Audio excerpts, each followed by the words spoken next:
ಅಧಿಕಾರಿಗಳು ಈಗ ಭ್ರಷ್ಟಾಚಾರ ಅಂತ ಬಂದಾಗ ನೀವು ಗಮನಿಸ್ತಾ ಇದೀವಿ, ನಿಮಗೆ ಗೊತ್ತಿದೆ ಈಗಿನ ವಿಚಾರ ಪ್ರೆಸೆಂಟ್ ನಿನ್ನೆನೇ ತಗೊಳ್ಳಿ, ವಿಧಾನಸೌಧದಲ್ಲಿ ಪ್ರತಿಭಟನೆ ಮಾಡ್ತಿದ್ದಾರೆ BJPಯವರು JDS ಅವರು ಸೇರ್ಕೊಂಡು. ಯಾಕೆ? ಅಬಕಾರಿ ಇಲಾಖೆಯಲ್ಲಿ ಭ್ರಷ್ಟಾಚಾರ ಆಗ್ತಾ ಇದೆ, ದೊಡ್ಡ ಮಟ್ಟದ 2300 ಕೋಟಿ ಆಗಿದೆ, ತಿಮ್ಮಾಪುರ ಅವರು ಇದ್ದಾರೆ, ಅದರಲ್ಲಿ ಅವ್ರ ಮಗ ಇದ್ದಾರೆ ಅಂತ ಆರೋಪ ಇದೆ, ಮಾಡ್ತಾ ಇದ್ದಾರೆ. ನೀವೇನು ಹೇಳ್ತೀರಾ ಅಬಕಾರಿ ಇಲಾಖೆ ಬಗ್ಗೆ? ಈ ಭ್ರಷ್ಟಾಚಾರ ಕಳ್ಳ ಖದೀಮರು ಇವತ್ತು ನಾನು ಸ್ವಾಗತಿಸ್ತೀನಿ. ಇವತ್ತೇನು ಪ್ರತಿಭಟನೆ ಮಾಡ್ತಾರೆ, ರಾಜೀನಾಮೆ ಕೇಳ್ತಾರೆ, ಸ್ವಾಗತಿಸ್ತೀನಿ. ಆದರೆ ಇದೇ BJPಯವರು 6-7 ತಿಂಗಳಿಂದ ಎಲ್ಲೋಗಿದ್ರು? ಅವನ್ಯಾವನೋ ಜೋಶಿ ಅನ್ನೋಂಥವನು ಬೆಂಗಳೂರಿನ Lokayukta district Bengaluru district SP ಆಗಿದ್ನಲ್ಲ, ಅವನು ಅಬಕಾರಿ ಎಕ್ಸೈಸ್ ಡಿಪಾರ್ಟ್ಮೆಂಟ್ನ ಆಫೀಸರ್ಗಳನ್ನೆಲ್ಲ ಕರೆಸಿ ಅವ್ರ ಹತ್ರ ಏನು ವಸೂಲಿ ಮಾಡಿಕೊಂಡು ಹಫ್ತಾ ವಸೂಲಿ ಮಾಡಿ ಅದನ್ನು ತಿಮ್ಮಾಪುರಕ್ಕೆ ಕೊಡ್ತಾ ಇದ್ದಂತ ಮಾಧ್ಯಮಗಳಲ್ಲಿ ಬಂತು. ಅವನು 3 ತಿಂಗಳು 4 ತಿಂಗಳು ತಪ್ಪಿಸ್ಕೊಂಡು ಹೋಗಿದ್ದ. ಇವತ್ತು ಆ ಕದೀಮ ಜೋಶಿ ಅನ್ನೋನು ಆ ಪೊಲೀಸ್ ಆಫೀಸರ್ ಎಲ್ಲಿ ಬದುಕಿದಾನೋ ಸತ್ತಿದಾನೋ ಗೊತ್ತಿಲ್ಲ, ಅವನು ಅರೆಸ್ಟ್ ಆಗಲಿಲ್ಲ. ಹೈಕೋರ್ಟ್ ಅವ್ನು ಜಾಮೀನು ಕೊಡ್ತು ಅನ್ಸುತ್ತೆ. ಆವತ್ತು ಕರ್ನಾಟಕ ರಾಷ್ಟ್ರ ಸಮಿತಿ ಪಕ್ಷ ಸುಮಾರು 1000 ಜನರನ್ನ ಸೇರಿಸಿ ಫ್ರೀಡಂ ಪಾರ್ಕಲ್ಲಿ ದೊಡ್ಡ ಹೋರಾಟ ಮಾಡ್ತು. ತಿಮ್ಮಾಪುರ ರಾಜೀನಾಮೆ ಕೊಡಬೇಕು, ಲೋಕಾಯುಕ್ತ ಅವನೇನು ಜೋಶಿ ಇದ್ದಾನೆ, ಅವನನ್ನು ಅರೆಸ್ಟ್ ಮಾಡಬೇಕು ಅಂತ 5 ಪಾಯಿಂಟ್ ಇಟ್ಕೊಂಡು ಸಾವಿರಾರು ಜನ ಪೊಲೀಸರು ಬಂದು ನಮ್ಮನ್ನ ಫ್ರೀಡಂ ಪಾರ್ಕಲ್ಲಿ ಮುತ್ಕೊಂಡ್ರು. ನಾವು ಕಾಲಿಗೆ ಬಿದ್ವಿ, ಬಿಡ್ರಯ್ಯ ದೇಶ ಉಳಿಸ್ಕೊಳಕ್ ಬಿಡ್ರಯ್ಯ, ಕಾಲಿಗೆ ಅಕ್ಷರಶಃ ಕಾಲಿಗೆ ಬಿದ್ವಿ. ನಮ್ಮ ಪಕ್ಷದ ಕಾರ್ಯಕರ್ತರೆಲ್ಲ ಸಾಷ್ಟಾಂಗ ನಮಸ್ಕಾರ ಹಾಕಿದ್ರು. ನೀವು ಆ ವಿಡಿಯೋಗಳು ನೋಡಿರ್ಬೋದು. ಪೊಲೀಸ್ ಅಧಿಕಾರಿಗಳಿಗೆ ಬಿಡಿ ಅಲ್ಲಿಗೆ ಅಂತ. ಆಮೇಲೆ ಕೊನೆಗೆ ಯಾರೋ ಏನೋ ಮಾತುಕತೆ ಆಗಿ ಲೋಕಾಯುಕ್ತಗೆ ಒಂದು ಲೆಟರ್ ಕೊಡೋದಕ್ಕೆ ನಮ್ಮೊಂದು ನಿಯೋಗ ಹೋಯ್ತು. ಆವತ್ತೇ ರಾಜೀನಾಮೆ ಕೇಳಲಿಲ್ಲ. ಯಾಕೆ ಇವರು BJPಯವರು? BJP ಕಾಂಗ್ರೆಸ್ಸು JDS ಎಲ್ಲ ಒಂದೇ ನಾಣ್ಯದ 2 ಮುಖಗಳು. ನಿಮ್ಮದನ್ನು ನಾವು ಮಾತಾಡೋದೆಲ್ಲ ನಮ್ಮನ್ನು ನೀವು ಮಾತಾಡಬೇಡಿ. ಸುಮ್ಮನೆ ಅಲ್ಲಿ ಯಾರೋ ಕೇಳ್ತಾರೆ ಏನ್ರಯ್ಯ ನೀವೇನು ಪ್ರತಿಭಟನೆ ಮಾಡಿಲ್ಲ. ತಿಮ್ಮಾಪುರ ಒಬ್ಬ ಪರಮ ಭ್ರಷ್ಟ. ಅವನ ಹಿಂದೆ ಇದ್ದಂತಹ ಇನ್ನೊಬ್ಬ ಅಬಕಾರಿ ಸಚಿವನು ಅವನು ಪರಮ ಭ್ರಷ್ಟನೇ. ಯಾರು? BJPಲಿ ಅವ್ರ ಮೇಲೆ ಎಲ್ಲ ನಾವು ಕೇಸ್ ಹಾಕಿದ್ದೀವಿ. BJP ಆ ಸಂದರ್ಭದ BJP ಅಧಿಕಾರದಲ್ಲಿದ್ದಾಗ ಕಾಕಂಬಿ ಮೊಲಾಸಸ್ ಅಂತ ಏನು ಬರುತ್ತೆ ಅದರಲ್ಲಿ ದೊಡ್ಡ ಅಕ್ರಮ ಮಾಡಿದ್ದಾಗ ಅಕ್ರಮ ದೊಡ್ಡ ಹಗರಣ ಅಂತೇಳಿ ಹೈಕೋರ್ಟಲ್ಲೆಲ್ಲ ಕೇಸ್ ಹಾಕಿದ್ದೀವಿ ನಾವು. ಕಾಂಗ್ರೆಸ್ ಅವ್ರಿಗೆ ಅದ್ರ ಮಾತಾಡೋದು ನೈತಿಕತೆ ಇಲ್ಲ. 40% ಕಮಿಷನ್ ಅಂದರು. ಕೋವಿಡಲ್ಲಿ ಅವ್ನು ಸುಧಾಕರ್ ಶ್ರೀರಾಮುಲು ಎಲ್ಲ ಭ್ರಷ್ಟಾಚಾರ ಮಾಡಿದ್ರು. ಕಾಂಗ್ರೆಸ್ ಅವ್ರಿಗೆ ಯಾರಿಗಾರು ಶಿಕ್ಷೆ ಕೊಡಿಸಿದ್ರ? ಇವತ್ತು ಯಾವ ಇವರು ಯಾರು ಕಾಂಟ್ರಾಕ್ಟರ್ ಅಸೋಸಿಯೇಷನ್ ಅವರು ಕಾಂಟ್ರಾಕ್ಟರ್ಸು 40% ಕಮಿಷನ್ ಅಂದಿದ್ದಾರೆ, ಇವತ್ತು 50% 60% ಅಂತಿದ್ದಾರೆ. ಕಾಂಗ್ರೆಸ್ನವ್ರು ಏನಾದ್ರು 0% 10% ತಂದ್ರ? ಇವರು ಒಂದೇ. ನಿಮ್ಮದನ್ನ ನಾವು ಮಾತಾಡೋದಿಲ್ಲ, ನಮ್ಮನ್ನು ನೀವು ಮಾತಾಡಬೇಡಿ. ಸುಮ್ಮನೆ ರಾಜಕೀಯಕ್ಕೆ ಜನ ತೋರಿಸೋದಕ್ಕೆ ನಾವು ನಾಟಕ ಆಡ್ತೀವಿ. 40% ಅಂತೀವಿ, ಇನ್ನೊಂದು ಅಂತೀವಿ. ಇವತ್ತು ನಡೀತಿರೋದು ನಾಟಕ. ವಿಧಾನಸೌಧದಲ್ಲಿ ಕೂತ್ಕೊಂಡಲ್ಲ ನಾಟಕ ಆಡಬೇಕಾಗಿರೋದು, ಹೋರಾಟ ಕಟ್ಟಬೇಕು. ಭೀಮೇಶ್ ವಿಧಾನಸೌಧದಲ್ಲಿ ಕೂತ್ಕೊಂಡು ಏನು ರಾತ್ರಿ ಎಲ್ಲ ನಂಗಾನ ಮಾಡ್ಕೊಂಡು ಭಜನೆ ಮಾಡ್ಕೊಂಡು ಏನೇನೋ ಚೇಷ್ಟೆ ಮಾಡಿಕೊಂಡು ಅಲ್ವಾ ಕಾಣಿಸೋ ಹಂಗೆ. ಅದರಲ್ಲೂ ಇವತ್ತಿರುವಂಥ ದೃಶ್ಯ ಮಾಧ್ಯಮಗಳ ಬಗ್ಗೆ ನಾನು ಹೇಳೋದೇನು ಬೇಕಾಗಿಲ್ಲ. ಬಹುತೇಕವಾಗಿ ಆ ಒಂದು ರೀತಿಯಲ್ಲಿ ಕೆಲವೊಂದು ಸಲ ಏನೋ ನನಗೇನೋ ಅದು ಗಾಂಭೀರ್ಯದಿಂದ ನಡ್ಕೊಳ್ತಿದ್ದಾರೆ ಅಂತ ಅನ್ನಿಸ್ತಾ ಇಲ್ಲ. ಇವ್ರಿಗೆ ಅದೇನೇ ಬೇಕು. ಬೇಕಾದ್ರೆ TVಗಂತ ಬರ್ತಾರೆ, TVಲಿ ಬರುತ್ತೆ ಯಾರೋ MLAಗಳು. ಅದು ಬಿಟ್ಟರೆ ಮಿಕ್ಕದಾಗಿ ಎಲ್ಲ ರಾತ್ರಿ ಅದೆಷ್ಟು ವಿಧಾನಸೌಧದಲ್ಲಿ ಇವ್ರಿಗೆ ಎಷ್ಟೋ ಜನ ಇವತ್ತಿರೋ MLAಗಳಿಗೆ ಕುಡಿದಿದ್ರೆ ರಾತ್ರಿ ನಿದ್ದೆ ಬರಲ್ಲ. ರಾತ್ರಿ ವಿಧಾನಸೌಧದಲ್ಲಿ ಯಾವನ ಎಷ್ಟೆಷ್ಟು ಹಾಕೋದನ್ನ ಯಾವನಿಗೆ ಗೊತ್ತು? ವಿಧಾನಸೌಧದಲ್ಲಿ ಈ ಕದೀಮರನ್ನ ಮಲಗಿಸೋದಿಕ್ಕೆ ಬಿಡಬಾರ್ದು. ಯಾಕಂದ್ರೆ ನನಗೆ 100% ಹೇಳ್ತೀನಿ. ಮೊನ್ನೆ ಪಾಪ ಅದೇನೋ ಸ್ವತಃ ನಮ್ಮ ಮುಖ್ಯಮಂತ್ರಿ ಹೇಳಿದ್ರಲ್ವಾ, ಏನೋ ಕಿಂಗ್ ಫಿಶರ್ ಏನೋ ಲಾರ್ಜು ಅಥವಾ ಇನ್ನೊಂದೇನೋ ಇದೆ ಅಂತ, ರಾಯಲ್ ಚಾಲೆಂಜರ್ಸ್ ಅಂತೇನೋ ಇದೆ ಅಂತ ಅಲ್ವಾ? ಅದ್ರ ಬಗ್ಗೆ ಸ್ವತಃ ಏನು ರಾಜ್ಯದ ಜನರಿಗೆ ವ್ಯಾಕರಣ ಹೇಳ್ಕೊಡ್ತಾ ಇದ್ರು, ಕುಡಿತದ ವ್ಯಾಕರಣ ಮುಖ್ಯಮಂತ್ರಿಗಳು. ಅವರು ಸೇರಿದಂತೆ ಇಲ್ಲಿರೋ ಎಷ್ಟು ಜನರಿಗೆ ಅವ್ರಿಗೆಲ್ಲ ಗೊತ್ತಿರುವಂಥವ್ರಿಗೆ ಸಂಜೆಗೆ ನಿದ್ದೆ ಬರುತ್ತೆ ಹಾಕ್ಕೊಳ್ಳೋದೇ ಇದ್ರೆ. ಇವತ್ತು ರಾತ್ರಿ ವಿಧಾನಸೌಧದಲ್ಲಿ ಧರಣಿ ಮಾಡಿದಂಥ MLAಗಳು ಎಷ್ಟು ಜನ ಸಾರಾಯಿ ವಿಸ್ಕಿ ಬ್ರಾಂದಿ ಕುಡಿದು ಮಲಗಿಲ್ಲ? ಇದೇನು 5 ಸ್ಟಾರ್ ಹೋಟ್ಲಾ ಇವ್ರಿಗೆ? ಅಲ್ಲೆಲ್ಲ ಎಣ್ಣೆ ಹಾಕ್ಕೊಂಡು ತಿಂದ್ಕೊಂಡು ಮಲಗೋದಿಕ್ಕೆ ಧರಣಿಗೆ ಮಾಡೋದಿಕ್ಕೊಂದು ಪದ್ಧತಿ ಇದೆ ಕಣ್ರಯ್ಯ. ಅದಕ್ಕೊಂದು ಗಾಂಭೀರ್ಯ ಇದೆ, ಹೋರಾಟಕ್ಕೊಂದು ಮರ್ಯಾದೆ ಇದೆ. ಮರ್ಯಾದೆಯನ್ನು ಕಳೆಯುವಂಥ ಕೆಲಸ ಮಾಡ್ತೀರಾ? ನಾಚಿಕೆ ಆಗಲ್ಲ ನಿಮಗೆ? ಬನ್ನಿ, ಬೀದಿಗೆ ಬನ್ನಿ, ಫ್ರೀಡಂ ಪಾರ್ಕ್ಗೆ ಬನ್ನಿ, ಗಾಂಧಿ ಸ್ಟ್ಯಾಚ್ಯೂ ಹತ್ರ ಬನ್ನಿ. ನೀವಷ್ಟೇ ಅಲ್ಲ, ಸಾವಿರಾರು ಜನರನ್ನ ಹೋರಾಟಕ್ಕೆ ಕರೀರಿ. BJP ಅಂದ್ರೆ ದೇಶಭಕ್ತರು ಅಂತಿರಲ್ವಾ? ದೇಶ ಉಳಿಸೋ ಕೆಲಸ ಇದು. ಇಲ್ಲ ಅಬಕಾರಿ ಸಚಿವ ಪರಮ ಭ್ರಷ್ಟ ಇದ್ದಾನೆ, ಇಡೀ ಸರ್ಕಾರ ಭ್ರಷ್ಟವಾಗಿದೆ. ನಾವು ಭ್ರಷ್ಟರಲ್ಲ, ಭ್ರಷ್ಟಾಚಾರ ವಿರೋಧಿಗಳು ನಾವು. ನಮ್ಮ ಪಕ್ಷ ಇನ್ಮೇಲೆ ಮುಂದಕ್ಕೆ ಭ್ರಷ್ಟಾಚಾರ ಮಾಡಲ್ಲ, ಹಿಂದೇನು ಮಾಡಿಲ್ಲ, ಮುಂದಕ್ಕೂ ಮಾಡಲ್ಲ ಅಂತ ಬೇಕಾದ್ರೆ ಸುಳ್ಳು ಹೇಳಿ, ಹೋರಾಟಕ್ಕೆ ಕರೀರಿ. ಜನ ಕರೆಸಿ ದೊಡ್ಡ ಪ್ರತಿಭಟನೆ ಹೋರಾಟ ಮಾಡಿ ಸರ್ಕಾರದ ಮೇಲೆ ಒತ್ತಡ ಹಾಕಿ ಆವಾಗ ರಾಜೀನಾಮೆ ಕೊಡ್ತಾರೆ. ಇದು ನಿಮ್ದು ನಾಟಕ. ನಾನು ಅದೇನೋ ಒಪ್ಪಂದದ ರಾಜಕಾರಣ ಗಾದೆ ಹೇಳ್ಬಿಡ್ತೀನಿ, ನಾನು ಹೊಡೆದಂಗೆ ಮಾಡ್ತೀನಿ, ನೀನು ಹತ್ತಂಗೆ ಮಾಡಿ, ನೀನು ಹತ್ತಂಗೆ. ಇದು ಇವತ್ತು ನಡೀತಿರೋ ರಾಜಕಾರಣ. ಇದಕ್ಕೇನೆ ಇಂಥ ರಾಜಕಾರಣ ನೋಡೋಣ ಜನ ಅನ್ನೋದು. ರಾಜಕಾರಣ ಅಂದರೆ ಲೋಫರ್ಗಳು, ಲುಚ್ಚಾಗಳು, ಅಲ್ಕಾಗಳು ಇರುವಂಥದ್ದು ಅಂತ. ಇದು ಡಿಪಾರ್ಟ್ಮೆಂಟ್ ಅಂತ ಪೊಲೀಸ್ ಡಿಪಾರ್ಟ್ಮೆಂಟ್ ಸರ್. ಮೊನ್ನೆ ನೋಡಿದ್ವಿ ಒಂದಿಬ್ಬರು ಮೂರು ಪೊಲೀಸ್ ಸಿಕ್ಕಾಕ, ಅದ್ರ ಬಗ್ಗೆ ಏನು ಹೇಳ್ತಾರೆ? ಭ್ರಷ್ಟಾಚಾರ ಓಯ್ ಓಯ್ ಅಂತಿದ್ದ ಒಂದ ಗೋವಿಂದರಾಜು ಅಲ್ಲ, ನಮ್ಮ ತುಂಬಾ ಜನ ಮೇಲೆ ಸಿಕ್ಕಾಕೊಂಡಿದ್ದಾರೆ. ಕರ್ನಾಟಕ ಭಾಳ ಚೆನ್ನಾಗಿ ನಮ್ಮವರು ಮೊನ್ನೆ ಒಂದು ಪೋಸ್ಟ್ ಹಾಕಿದ್ರು KRS ಪಕ್ಷದವ್ರು. KRS ಪಕ್ಷದವ್ರ ಮೇಲೆ ಕೇಸ್ ಹಾಕ್ಬೇಕು ಅಂತ ಏನು ಆದೇಶ ಅಂತ ಏನೋ ಮಾಡ್ತಾ ಇರ್ತಿದಾರಲ್ವಾ, ಯಾವ ಕಾರಣಕ್ಕಾಗಿ ಆಗ್ತಾ ಇದ್ದಾರೆ ಅನ್ನೋದಕ್ಕೆ ಕಾರಣಗಳನ್ನು ಸ್ವತಃ ಪೊಲೀಸರೇ ಒದಗಿಸ್ತಿದ್ದಾರೆ ಅಂತ. ಸ್ವತಃ ಪೊಲೀಸರೇ ಅವ್ರ ನಡವಳಿಕೆಗಳಿಂದ KRS ಪಕ್ಷ ಏನು ಹೋರಾಟ ಮಾಡ್ತಾ ಇದೆ, ಈ ಹೋರಾಟ ಮಾಡೋದ್ರಿಂದ ನಾವೆಷ್ಟು ಬೆತ್ತಲಾಗ್ತೀವಿ ಅಂತ ಜನಕ್ಕೆ ಕಾರಣ ಕೊಡ್ತಾ ಇದ್ದಾರೆ. ಪರಮ ಇಡೀ ದೇಶದಲ್ಲಿ ಅತ್ಯಂತ ಕೆಟ್ಟ ಪೊಲೀಸರು ಬಹುಶಃ ನಮ್ಮ ರಾಜ್ಯದಲ್ಲಿರುವಂಥದ್ದು. ಇವತ್ತು ಮೈಸೂರಲ್ಲಿ ನಿನ್ನೆ ಎಲ್ಲ ಡ್ರಗ್ಸ್ ಸೀಸ್ ಆಗಿದೆ. ಯಾವ ರಾಜ್ಯದವ್ರು ಬಂದು ಹಿಡಿದ್ರು? ಮಹಾರಾಷ್ಟ್ರದವರು.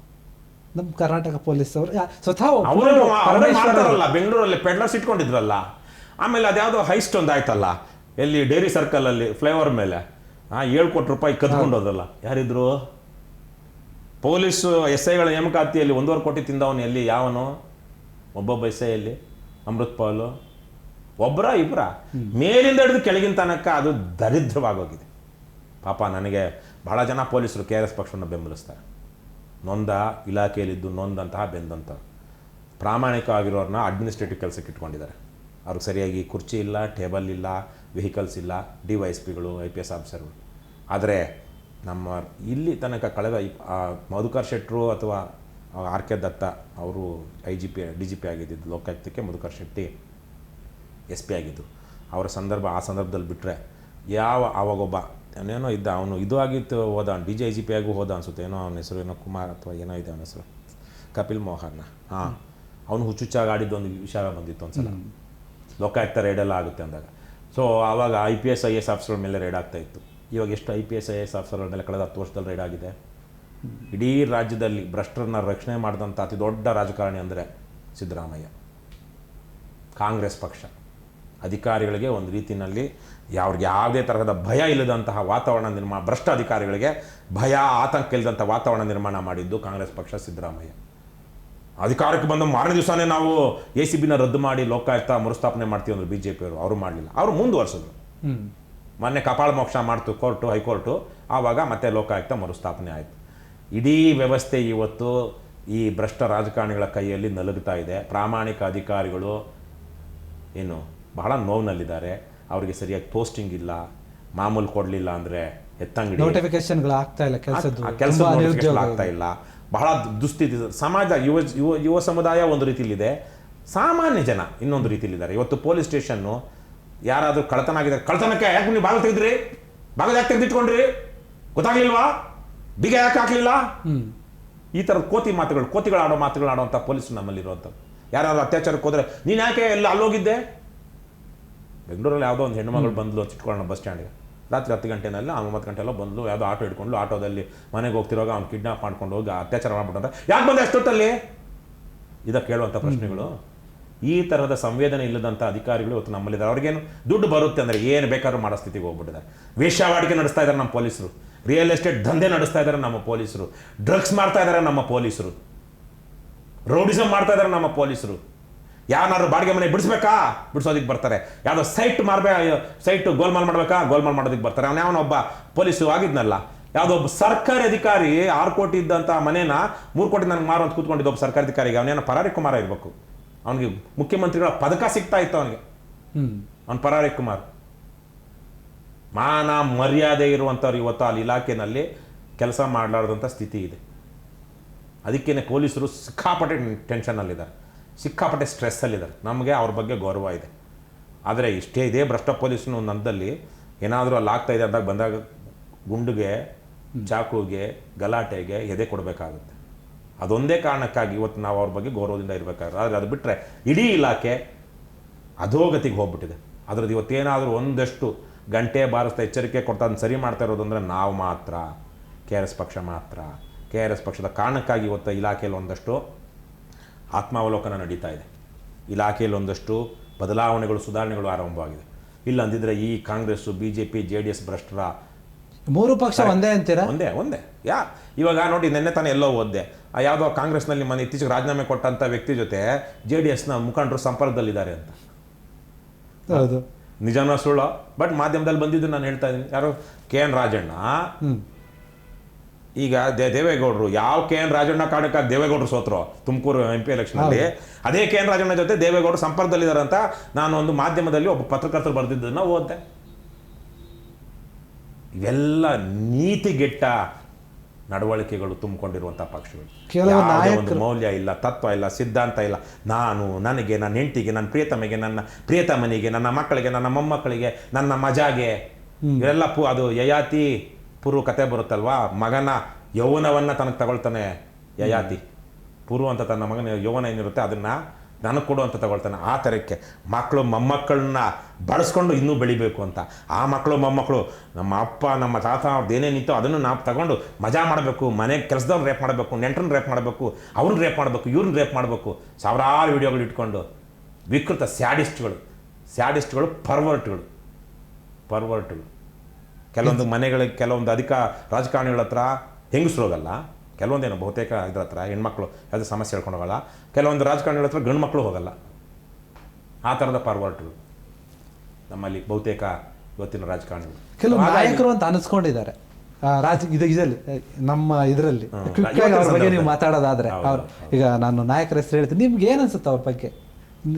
ಅಂದರೆ ತುಂಬ ಘಂಟಾಘೋಷವಾಗಿ ನೀವು ಕ್ಲಿಯರ್ ಆಗಿ ಏನೂ ಇಲ್ಲದೆ ಮುಚ್ಚಿಟ್ಕೊಳ್ಳದೆ ಹೇಳೋದಾದ್ರೆ ಸಿದ್ದರಾಮಯ್ಯವ್ರ ಬಗ್ಗೆ ಹೇಳಿ. ಮುಖ್ಯಮಂತ್ರಿ ಸಿದ್ದರಾಮಯ್ಯ ಅತಿ ಹೆಚ್ಚು ಕಾಲ CM ಆಗಿ ಆಳ್ವಿಕೆ ನಡೆಸಿದಂಥವ್ರು, CM ಆಗಿ ರಾಜ್ಯದಲ್ಲಿ ಅದೊಂದೇ ಹೆಚ್ಚುಗಾರಿಕೆ. ಸಿದ್ದರಾಮಯ್ಯ ಇತಿಹಾಸದಲ್ಲಿ ಉಳಿಯಲ್ಲ. ಉಳಿದ್ರೂ ಅವರೊಬ್ಬ ಭ್ರಷ್ಟ ವ್ಯವಸ್ಥೆಯ ಪ್ರತಿನಿಧಿಯಾಗಿ ಉಳಿತಾರೆ, ಒಬ್ಬ ಮಾತಿಗೆ ತಪ್ಪಿದಂಥವರಾಗಿ ಉಳಿತಾರೆ.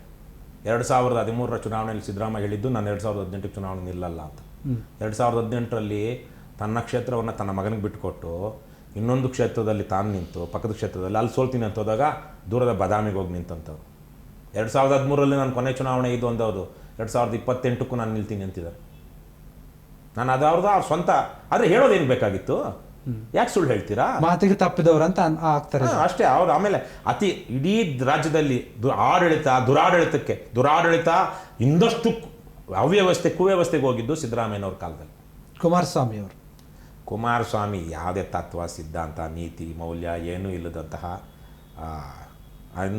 ಇವ್ರ ಬಗ್ಗೆ ಎಲ್ಲ ಮಾತಾಡೋದು ಬೇಡ ಭೀಮೇಶ್. ಈ ರಾಜಕಾರಣ ವ್ಯವಸ್ಥೆನೇ ಬದಲಾಯಿಸಬೇಕಾಗಿದೆ. ನೀವು ಅವ್ರ ಬಗ್ಗೆ ಮಾತಾಡೋದೇನು? ಅದಕ್ಕೆ ಇವ್ರನ್ನೆಲ್ಲ ತೆಗೆದುಬಿಡ್ಬೇಕು. ನಾವು ಇವ್ರನ್ನೆಲ್ಲ ರಾಜಕಾರಣದಿಂದ ಹೊರಗಾಕಿ ಒಳ್ಳೆಯ ಜನ ಬರಬೇಕು, ಸಾಮಾನ್ಯ ಹಿನ್ನೆಲೆಯ ಜನ ಬರಬೇಕು, ವಿದ್ಯಾವಂತರು ಬರಬೇಕು. ಸ್ವಾತಂತ್ರ್ಯ ಹೋರಾಟಕ್ಕೆ ನೋಡಿ, ಕಾಮರಾಜ್ 7-8ನೇ ಕ್ಲಾಸ್ ಓದಿದ್ದವ್ರೇನು, ಅವರು ಗಾಂಧೀಜಿಯಿಂದ ಪ್ರೇರಣೆ ಪಡ್ಕೊಂಡು ಕಾಂಗ್ರೆಸ್ ಸಂಘಟನೆ ಸೇರ್ತಾರೆ, ಸ್ವಾತಂತ್ರ್ಯಕ್ಕಾಗಿ ಹೋರಾಡ್ತಾರೆ. ಅವರ ಕಾಲದಲ್ಲಿ ಬಂದಿದ್ದು ಮಿಡ್ ಡೇ ಮೀಲ್ ಸ್ಕೀಮ್, ಬಹಳ ದೊಡ್ಡ ಪ್ರಗತಿಪರ ಸುಧಾರಣೆಗಳು ಅಥವಾ ಯೋಜನೆಗಳು ಜಾರಿಗೆ ಬಂದಿದ್ದು ತಮಿಳುನಾಡಲ್ಲಿ ಕಾಮರಾಜ್ ಅವ್ರ ಕಾಲದಲ್ಲಿ. ಯಾವ ಹಿನ್ನೆಲೆ ಇತ್ತು? ನಮ್ಮದೇ ನಿಜಲಿಂಗಪ್ಪ, ಒಬ್ಬ ಬಡ ಕುಟುಂಬದವರು. ಅನೇಕ ಬಡವರು, ಶ್ರೀಮಂತರು, ಎಲ್ಲ ಥರದ ಜನ ಒಳ್ಳೆಯವರು ಅವತ್ತು ರಾಜಕಾರಣಕ್ಕೆ ಬಂದರು. ಇವತ್ತು ಹಣ ಹೆಂಡ ಬಿಟ್ಟು ಹಂಚೋರು ಬಿಟ್ಟು ಬೇರೆ ಯಾರು ರಾಜಕಾರಣಕ್ಕೆ ಬರೋಕ್ಕೆ ಸಾಧ್ಯ ಇಲ್ಲ. ಅಂದರೆ ಗೆಲ್ಲಬೇಕು ಅಂದರೆ ಇವತ್ತು ಹಣದ ಪ್ರಭಾವ ಇರೋರು ಮಾತ್ರ ಚುನಾವಣೆಯಲ್ಲಿ ಮತ್ತೆ ಜಾತಿ ಒಂದು ಮಾತ್ರಕ್ಕೆ. ಆದರೆ ಜಾತಿಗಿಂತ ಹಣನೇ ಇವತ್ತು. ಹಣ ಯಾರ ಹತ್ರ ಇದೆ ಅಂದರೆ ಹಾಲಿ MLA ಅಥವಾ ಮಾಜಿ MLA ಅವರ ಕುಟುಂಬಗಳಲ್ಲಿ ಮಾತ್ರ ಇದೆ. 3-4 ಸಲ ಸೋತಿರುವಂತ ಮಾಜಿ MLA ಹತ್ರ ದುಡ್ಡಿಲ್ಲ. ಕಳೆದ ಚುನಾವಣೆಯಲ್ಲಿ ಸೋತಿದ್ರೆ ಅವನು ಈ ಸಲ ಚುನಾವಣೆಗೆ ಒಂದು ಸ್ವಲ್ಪ ಫೈಟ್ ಮಾಡೋದು ಕೆಪಾಸಿಟಿ ಉಳಿಸ್ಕೊಂಡಿದ್ದಾನೆ. ಈ ಸಲ ಚುನಾವಣೆಯಲ್ಲಿ ಗೆದ್ದಿರೋನಂತೂ ಒಳ್ಳೆ ಎನರ್ಜಿ ಇದೆ ಅವನಿಗೆ, ಒಳ್ಳೆ ಎನರ್ಜಿ, ಒಳ್ಳೆ ರಿಸೋರ್ಸಸ್ಸು, ಒಳ್ಳೆ ದುಡ್ಡಿದೆ. ಯಾಕೆ? ಅವನು ಟ್ರಾನ್ಸ್ಫರಲ್ಲಿ ದುಡ್ಡು ಮಾಡ್ತಾನೆ, ಇದು ಬೇರೆದ್ರಲ್ಲಿ ದುಡ್ಡು ಮಾಡ್ತಾನೆ, ಏನು ಟ್ರಾನ್ಸ್ಫರಲ್ಲಿ ದುಡ್ಡು ಮಾಡ್ತಾನೆ, ರಿಯಲ್ ಎಸ್ಟೇಟಲ್ಲಿ ದುಡ್ಡು ಮಾಡ್ತಾನೆ, ಬೇರೆ ಅಕ್ರಮಗಳಲ್ಲಿ ದುಡ್ಡು ಮಾಡ್ತಾನೆ. ಬ್ಲ್ಯಾಕ್ ಮನಿ ಯಾರ ಹತ್ರ ಇದೆ ಇವತ್ತು? ಇಲ್ಲ ಆಡಳಿತಾರೂಢ ಪಕ್ಷದ ಮಾಜಿ MLA ಹತ್ರ ಅಥವಾ ಪಕ್ಷಾತೀತವಾಗಿ ಹಾಲಿ MLA ಹತ್ರ. ಇವರು ಮಾತ್ರ ಚುನಾವಣೆಗಳಲ್ಲಿ ಖರ್ಚು ಮಾಡೋದಕ್ಕೆ ಬೇಕಾದಂಥ 50-100 ಕೋಟಿ ಹೊಂದಿರುವಂತಹ, ಬ್ಲ್ಯಾಕ್ ಮನಿ ಹೊಂದಿರುವಂತಹ, ಮತ್ತು ಆ ಬ್ಲ್ಯಾಕ್ ಮನಿಯನ್ನು ವಸ್ತು ಮತ್ತು ಹಣದ ರೂಪದಲ್ಲಿ, ನಗದು ರೂಪದಲ್ಲಿ ಅಥವಾ ವಸ್ತು ರೂಪದಲ್ಲಿ ಹಂಚೋದಕ್ಕೆ ಬೇಕಾದಂತಹ ಒಂದು ಡಿಸ್ಟ್ರಿಬ್ಯೂಷನ್ ಚಾನಲನ್ನು ಇಟ್ಕೊಂಡಿರುವಂತಹವರು. ಬೇರೆ ಇನ್ಯಾರೋ ಯಾವನೊಬ್ಬ ಬಿಲಿಯನೇರ್, ನಮ್ಮ ರಾಜ್ಯದಲ್ಲಿ ಬಿಲಿಯನೇರ್ಗಳು ಕಡಿಮೆನಾ? ನಾನು ಹೇಳ್ತಿರೋದು ಅಮೇರಿಕನ್ ಡಾಲರ್ಸ್ ಬಿಲಿಯನೇರ್. ಒಂದು 10,000 ಕೋಟಿಗಿರುವಂಥವ್ರು 100 ಜನ ಇದ್ದಾರೆ. ಅಂತ ಒಬ್ಬ ಬಿಲಿಯನೇರು ಬಂದು ಚುನಾವಣೆಗೆ ನಿಂತಿದ್ರು. ಆದರೆ ಅವರಿಗೆ ಅವ್ರು ಖರ್ಚು ಮಾಡೋಕ್ಕೂ ಸಿದ್ಧ ಇದ್ರು. ಆದರೆ ಅವ್ರ ನೆಟ್ವರ್ಕೇ ಸಿಗ್ಲಿಲ್ವೇ ಹಂಚೋದಕ್ಕೆ. ಹಾಗಾಗಿ ಇವತ್ತು 100 ಕೋಟಿ ಖರ್ಚು ಮಾಡ್ತಾನೆ MLA ಆಗ್ಬೇಕಂತ ಬಂದ್ರು ಅವನಿಗೆ ನೆಟ್ವರ್ಕ್ ಸೃಷ್ಟಿ ಮಾಡ್ಕೊಳ್ಳಿಲ್ಲ ಅಂದರೆ ಅವನಿಗೆ ಆಗಲ್ಲ. ಹಾಲಿ ಕಾಂಗ್ರೆಸ್ ಮತ್ತು BJPಗೆ ರಾಜ್ಯಾದ್ಯಂತ ಆ ಥರದೊಂದು ನೆಟ್ವರ್ಕ್ ಇದೆ. JDS ಒಂದು ಸ್ವಲ್ಪ ಭಾಗದಲ್ಲಿ, ಅಲ್ಲಿ BJPಗಿಲ್ಲ. ರಾಜ್ಯಾದ್ಯಂತ ಅಂತ ನೆಟ್ವರ್ಕ್ ಯಾರಿಗಿದೆ? ಕಾಂಗ್ರೆಸ್ ಪಕ್ಷದವರಿಗೆ. ಕಾಂಗ್ರೆಸ್ ಪಕ್ಷದ ಅವರು ಮಾತ್ರ, ಕಾಂಗ್ರೆಸ್ ಪಕ್ಷದ ಟಿಕೆಟ್ ಸಿಕ್ಕವ್ರು ಮಾತ್ರ ಆ ದುಡ್ಡಿಟ್ಕೊಂಡು ಅದನ್ನು ಡಿಸ್ಟ್ರಿಬ್ಯೂಟ್ ಮಾಡೋದಕ್ಕೆ ಆಗುವಂಥವ್ರು ಇವತ್ತು. ಆಮೇಲೆ 2ನೇ ಹಂತದ 3ನೇ ಹಂತದ ನಾಯಕತ್ವ ಬರಬಾರದಂಥ ಸ್ಥಿತಿಯನ್ನು ಇವತ್ತು ನರೇಂದ್ರ ಮೋದಿಯವರ BJP ಮತ್ತು ರಾಹುಲ್ ಗಾಂಧಿಯವರ ಕಾಂಗ್ರೆಸ್ ನಮ್ಮ ರಾಜ್ಯದಲ್ಲಿ ಮಾಡಿದೆ. ಕಳೆದ 25 ವರ್ಷದಲ್ಲಿ ಬೆಂಗಳೂರಲ್ಲಿ ಕಾರ್ಪೊರೇಟರ್ ಆಗಿದ್ದುಕೊಂಡು MLA ಆದಂಥವ್ರು ಇಬ್ಬರು. ಒಬ್ಬರು ಮುನಿರತ್ನಮ್, ಇನ್ನೊಬ್ಬರು CK ರಾಮಮೂರ್ತಿ. ಪಾಪ ಅದು ಯಾವುದೋ ಅಡ್ಡೆಟ್ ಮೇಲೆ ಗುಡ್ಡೆಟ್ ಅಂತ ತರಕ್ಕೆ ಮೊನ್ನೆ ಆಗ್ಬಿಟ್ರು. ಯಾಕಂದ್ರೆ ಅವ್ರು ವಿಜಯ್ ಕುಮಾರ್ ಬದುಕಿದ್ರೆ ಅವ್ರಿಗೂ ಟಿಕೆಟ್ ಸಿಗ್ತಾ ಇರಲಿಲ್ಲ. ಇನ್ನು ಮುನಿರತ್ನಮ್ ಯಾವ್ಯಾವುದೋ ಕಾರಣಕ್ಕಾಗಿ ಹೆಂಗೆಂಗೋ ಆದರು. ಆದರೆ ಹಿಂದೆ ಎಲ್ಲ BBMP ಕಾರ್ಪೊರೇಟರ್ ಆದರೂ ನಿಧಾನವಾಗಿ ಒಳ್ಳೆ ಕೆಲಸ ಮಾಡ್ತಾ ಬಸವನಗುಡಿಯ MLA ಒಬ್ಬರು ಇದ್ರು, ಚಂದ್ರಶೇಖರ್ ಅಂತ. ಅವ್ರು ಬೆಂಗಳೂರು ಮೇಯರ್ ಆಗಿ ಬಸವನಗುಡಿಯಲ್ಲಿ ಭಾಳ ಅದ್ಭುತವಾದ ಕೆಲಸ ಮಾಡಿ ಕಾಂಗ್ರೆಸ್ ಪಕ್ಷದಿಂದ ಬಸವನಗುಡಿಯಲ್ಲಿ ಕಾಂಗ್ರೆಸ್ಗೆ ಬೆಂಬಲವಿಲ್ಲದಂಥ ಕ್ಷೇತ್ರದಲ್ಲಿ ಗೆದ್ದಿದ್ರು. ಯಾಕಂದರೆ ಅವರು ಒಳ್ಳೆ ಕೆಲಸ ಮಾಡಿದ್ರು ಅಂತ ಜನ ಕಾಂಗ್ರೆಸ್ ಪಕ್ಷದ ಚಂದ್ರಶೇಖರ್ ಮಾಜಿ ಮೇಯರ್ನ ಕಾಂಗ್ರೆಸ್ MLA ಮಾಡಿದ್ರು. ಅಂದರೆ MLAಗಳಿಗೆ ಚಾಲೆಂಜ್ ಮಾಡುವಂಥ ಜನ ಬೇರೆ ಬೇರೆ ಪಕ್ಷಗಳಲ್ಲಿ ಗೆದ್ದು ಸ್ಥಳೀಯ ಸಂಸ್ಥೆ ಚುನಾವಣೆಗಳಲ್ಲಿ ಕಾರ್ಪೊರೇಷನಲ್ಲೋ, ಜಿಲ್ಲಾ ಪಂಚಾಯತಿಯಲ್ಲೋ, ತಾಲೂಕ್ ಪಂಚಾಯತಿಯಲ್ಲೋ ನಿಂತು ಗೆದ್ದು ಒಂದಷ್ಟು ಒಳ್ಳೆ ಕೆಲಸ ಮಾಡಿ ಅವರು ಜನಮಾನ್ಯತೆ ಪಡ್ಕೊಂಡು ಚುನಾವಣೆಗೆ ಬರ್ತಾರೆ. MLAಗೆ ಇವತ್ತು ಆ ಸ್ಥಿತಿಯಲ್ಲಿದೆ. MLA ಕುಟುಂಬಗಳು, ಮಾಜಿ MLA ಕುಟುಂಬ, ಹಾಲಿ MLA ಕುಟುಂಬಗಳು ಬಿಟ್ಟು ಬೇರೆ ಯಾರಿಗೂ ಇವತ್ತು MLAಗೆ ನಿಂತು ಗೆಲ್ಲುವಂತಹ ಸಾಧ್ಯತೆಗಳು ಇಲ್ಲವೇ ಇಲ್ಲ. ಯಾಕೆ? ಆಗಲಿ ಹೇಳಿದಾಗೆ 2ನೇ ಹಂತದ 3ನೇ ಹಂತದ ನಾಯಕತ್ವ ಬರದೇ ಇರೋ ಥರಕ್ಕೆ ಹೋಗ್ಲಿ, ದುಡ್ಡೇ ಬೇಡ, ಹಣ ಬೇಡದೇ ಇದ್ರು ಜನ ಬೆಂಬಲವನ್ನಾದರೂ ಗಳಿಸ್ಕೊಂಡು ಬರಬೇಕು ಅನ್ನೋ ನಿಮ್ಗೊಂದು ಅಧಿಕಾರ, ಒಂದು ಮಾನ್ಯತೆ ಬೇಕಲ್ವಾ? ಅದೆಲ್ಲಿ ಸಿಗುತ್ತೆ? ನಿಮ್ಮ ಹಂತದಲ್ಲಿ ಸ್ಥಳೀಯ ಸಂಸ್ಥೆ ಚುನಾವಣೆಯಲ್ಲಿ ಗೆದ್ದಿದ್ರೆ ತಾನೇ ಬರೋದು. ಇವತ್ತು ಆ ಪರಿಸ್ಥಿತಿಯನ್ನು ಮಾಡಿದೆ. 2020 ಚುನಾವಣೆ ಆಗಬೇಕಾಗಿತ್ತು, BBMP ಚುನಾವಣೆ, ಇವತ್ತಿನ ತನಕ ಆಗಿಲ್ಲ. ಅದ್ಯಾವುದೋ ರೆಡ್ ಪುಸ್ತಕ, ಇದು ಸಂವಿಧಾನ ಅಂತ ಎತ್ಕೊಂಡು ಓಡಾಡ್ತಾರಲ್ಲ ರಾಹುಲ್ ಗಾಂಧಿಯ ಪಕ್ಷದವ್ರು ಏನು ಮಾಡಿದ್ದಾರೆ ಕಳೆದ 3 ವರ್ಷಗಳಿಂದ ರಾಜ್ಯದಲ್ಲಿ? ಸಾಮಾಜಿಕ ನ್ಯಾಯ ಇಲ್ಲ ಆ ಚುನಾವಣೆಗಳಲ್ಲಿ. ಇವತ್ತಿರುವಂಥವ್ರದಂತೂ ಕರ್ನಾಟಕದಲ್ಲಿ ಸಾಮಾಜಿಕ ನ್ಯಾಯ ಇಲ್ಲದಂತಹ MLAಗಳು ಇವತ್ತಿರುವಂಥದ್ದು. ಆದರೆ ಸ್ಥಳೀಯ ಸಂಸ್ಥೆ ಚುನಾವಣೆಗಳಲ್ಲಿ ಸಾಮಾಜಿಕ ನ್ಯಾಯ, ಮೀಸಲಾತಿ ಕ್ಯಾಟಗರಿ ಇದೆ. ಅದನ್ನು ನಿರಾಕರಿಸಿದ್ಯಾರು? ಕಾಂಗ್ರೆಸ್ನವರು. ಹಿಂದೆ ನಿರಾಕರಿಸಿದ್ದಾರೆ ಅವರು, BJPಯವರು. ಹಾಗಾಗಿ ಇದೊಂದು ವಿಷಮ ಪರಿಸ್ಥಿತಿ. ಒಂದು ಕಡೆ 2ನೇ ಹಂತದ 3ನೇ ಹಂತದ ನಾಯಕತ್ವ ಬರದೆ ಕೇವಲ ಹಾಲಿ ಮತ್ತು ಮಾಜಿ ಚುನಾಯಿತ ಪ್ರತಿನಿಧಿಗಳು ಮಾತ್ರ ರಾಜ್ಯದಲ್ಲಿ ರಾಜಕಾರಣ ಮಾಡಬೇಕು ಅನ್ನುವಂಥ ಸ್ಥಿತಿಯನ್ನು ತಂದಿದ್ದಾರೆ. ಅದೇ ರೀತಿಯಲ್ಲೇ ಹಣ ಹೆಂಡ ಇಲ್ಲದೆ ಚುನಾವಣೆ ಮಾಡಲಾರದಂಥ ಸ್ಥಿತಿ ತಂದಿದ್ದಾರೆ. ಇದಕ್ಕೆ ಇಂಗ್ಲೀಷಲ್ಲಿ ಡೆಮಾಕ್ರಸಿ ಅನ್ನಲ್ಲ, ಆಲಿಗಾರ್ಕಿ ಅಂತ. ಅಂದರೆ ಸೀಮಿತ ಸಂಖ್ಯೆಯ ವ್ಯಕ್ತಿಗಳು ಅಥವಾ ಕುಟುಂಬಗಳು ಪ್ರಜಾಪ್ರಭುತ್ವದ ಹೆಸರಿನಲ್ಲಿ ಆಡಳಿತವನ್ನು, ಅಧಿಕಾರವನ್ನು, ರಾಜಕೀಯ ಅಧಿಕಾರವನ್ನು ಹಿಡಿತದಲ್ಲಿ ಇಟ್ಕೊಂಡಿರುವಂಥ ಒಂದು ವ್ಯವಸ್ಥೆ ಏನಿದೆ ಅದಕ್ಕೆ ಡೆಮಾಕ್ರಸಿ ಅನ್ನೋದಿಲ್ಲ, ಇಂಗ್ಲೀಷಲ್ಲಿ ಆಲಿಗಾರ್ಕಿ ಅಂತ. ಆಲಿಗಾರ್ಕಿ ಅಂದರೆ ಆಗಲೇ ನಾನು ಹೇಳ್ದಂಗೆ ಸೀಮಿತ ಸಂಖ್ಯೆಯ ವ್ಯಕ್ತಿಗಳು ಅಥವಾ ಕುಟುಂಬಗಳು ರಾಜಕೀಯ ಅಧಿಕಾರವನ್ನು ತಮ್ಮ ಹಿಡಿತದಲ್ಲಿ ಇಟ್ಕೊಂಡಿರೋದು. ಅದೇ ಇವತ್ತಿರೋದು. ಡೆಮಾಕ್ರಸಿ ನಮ್ಮಲ್ಲಿ ಇಲ್ಲ. ಡೆಮಾಕ್ರಸಿ ಇದೆ ಅಂತ ಯಾವನಾದ್ರು ಹೇಳ್ತಾ ಇದ್ರೆ ಅವನು ಇವತ್ತು ತಲೆ ಕೆಟ್ಟಿದೆ ಅವನಿಗೆ. ಆದರೆ ಆ ಡೆಮಾಕ್ರಸಿ ತರಬೇಕು ಅಂತ ಹೋರಾಟ ಮಾಡಬೇಕು. ಆ ಹೋರಾಟ ಮಾಡಬೇಕು ಅಂದರೆ BJP, JDS, ಕಾಂಗ್ರೆಸ್, JCB ಪಕ್ಷಗಳ ರಾಜಕಾರಣಿಗಳನ್ನ ಜನ ತಿರಸ್ಕರಿಸಬೇಕು. ಆವಾಗ ಮಾತ್ರ ನಮ್ಮಲ್ಲಿ ಒಂದು ನೈಜ ಪ್ರಜಾಪ್ರಭುತ್ವಕ್ಕೆ ಮುಂದಿನ ದಿನಗಳಲ್ಲಿ ಆಗುತ್ತೆ. ಹಿಂದೆ ಇತ್ತು, 50ರಲ್ಲಿತ್ತು, 60ರಲ್ಲಿತ್ತು, 70ರಲ್ಲಿತ್ತು. ಸ್ವಲ್ಪ ಜಾತಿ ರಾಜಕಾರಣ ಇದ್ರು ಬೇರೆ ಬೇರೆಯವರು. KH ರಂಗನಾಥ್ ನಿಮಗೆ ಗೊತ್ತಿರಬಹುದು. ಅವರು ಜನರಲ್ ಕ್ಷೇತ್ರದಲ್ಲಿ ಒಬ್ಬ ಪರಿಶಿಷ್ಟ ಜಾತಿ ಸಮುದಾಯದ ವ್ಯಕ್ತಿ ಜನರಲ್ ಕ್ಷೇತ್ರದಲ್ಲಿ ಗೆದ್ದಿದ್ರು. ಅನೇಕ ಕಡೆಗಳಲ್ಲಿ ಜನರಲ್ ಕ್ಷೇತ್ರದಲ್ಲಿ SC ಸಮುದಾಯಕ್ಕೆ, ST ಸಮುದಾಯಕ್ಕೆ ಸೇರಿದವರು ಗೆದ್ದಿದ್ರು. ಅಂದರೆ ಆವತ್ತು ಜನ ಗುಣಕ್ಕೆ, ಅವರ ವ್ಯಕ್ತಿತ್ವಕ್ಕೆ, ಅವರ ಪಕ್ಷಕ್ಕೆ ಗೌರವ ಕೊಡ್ತಾ ಇದ್ರು. ಇವತ್ತು ಆಗಲ್ಲ. ಇವತ್ತು ಗೆಲ್ತಾರೆ, ಆದರೆ ಅಲ್ಲಿರುವಂಥ ಜನರಲ್ ಕ್ಷೇತ್ರವನ್ನು ಮೀರಿಸಿದಂತಹ ದುಡ್ಡು ಹಾಕಬೇಕು. ಇವತ್ತು ಕ್ವಾಲಿಟಿ ಬೇರೆ ಏನೂ ಇಲ್ಲ, ಆ ಕ್ವಾಲಿಟಿ ಇರಬೇಕು. ಯಾವುದು?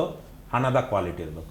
ಹಾಗಾಗಿ ಇವತ್ತು ಅಂಥ ಒಂದು ಪರಿಸ್ಥಿತಿ ಅಂದರೆ ನಾನು ಹೇಳೋದಕ್ಕೆ ಹಿಂದೆ ಎಲ್ಲ ಒಂದು ಒಳ್ಳೆ ಜನ ಆಯ್ಕೆ ಆಗೋದಕ್ಕೆ ಅವಕಾಶ ಇತ್ತು, ಇವತ್ತಿಲ್ಲ. ಹಾಗಾಗಿ ಆವತ್ತಾದರೂ ಒಂದು ಪ್ರಜಾಪ್ರಭುತ್ವದ ಒಂದು ಮೂಲ ಗುಣಗಳಲ್ಲಿ ಒಂದಷ್ಟು ಚಲಾವಣೆಯಲ್ಲಿತ್ತು, ಇವತ್ತಿಲ್ಲ. ಅದನ್ನು ಮತ್ತೆ ಚಲಾವಣೆಗೆ ತರಬೇಕಾಗಿದೆ. ಹಿಂದೆ ಇಲ್ಲ ಹೊಸದಾಗಿ ನಾವೇನೋ ಮಾಡ್ತೀವಿ ಅಂತಿಲ್ಲ, ನಮ್ಮಲ್ಲಿ ಹಿಂದೆನೇ ಇತ್ತು. ಚುನಾವಣೆಗಳನ್ನು ಹೇಗೆ ಮಾಡಬೇಕು ಅಂದರೆ 1 ವೋಟು 1 ನೋಟು. ಶಾಂತವೇರಿ ಗೋಪಾಲ್ ಗೌಡರು ತೀರ್ಥಹಳ್ಳಿ ಸಾಗರದಲ್ಲಿ ಜನರ ಬೆಂಬಲದಿಂದ ಜನರೇ ಅವರಿಗೆ ಡೊನೇಷನ್ ಕೊಟ್ಟು, ದೇಣಿಗೆ ಕೊಟ್ಟು ಗೆಲ್ಲಿಸ್ಕೊಂಡು ಬರ್ತಾಯಿದ್ರು. ಇವತ್ತು ಅದನ್ನು ಹೇಳಿದ್ರೆ ನಗ್ತಾರೆ, ಹುಚ್ಚ ಅಂತಾರೆ.